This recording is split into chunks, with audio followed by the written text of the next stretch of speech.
Good morning, good morning, good morning sa aking mga kalabada. O mga kalabada, tips lang para medyo balik-balikan tayo ng mga ating client. Meron nga pala akong client na siyempre hindi naman natin sinasabang hand wash. Ang ginawa ko, yung mga socks niya ay pinulit-kulit kahit tapos ka na ma-cycle ang kanyang laundry. At dahil sobrang dikit at hindi naman talaga matatanggal ng washing machine yan, siya ulit-ulit itong mga kanyang socks. Kasi hindi ko matake na i-release yung socks ng madumi pa. Medyo may pagkausik kasi ako, lalo na pagka madumi pa yung isang socks. Kahit hindi na po sinabi ni client at hindi ko na rin i-charge kay client po yan. At hindi rin po alam ni client po yan.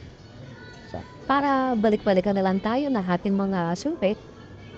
O, medyo konting konting abono na lang tayo. Kahit alam naman natin mahal na ang mga bilihin ng sabon. Para bumalik sila sa atin. Pero kung sa susunod, kung gusto sila i-charge, ay pwede nila naman sabihin. Pero kung they should, iba ayaw na. So ako yan po, natapos ko na po ay hindi masyadong 100% at is na-lesser yung mga putik na nakadikit sa socks na kasi medyo may hirap tanggalin talaga. Pero the next na palong 20 minutes ito, ibababa ito muna siya ulit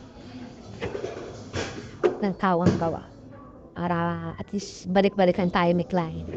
So, yun lang. Tip ko sa inyo. Thank you.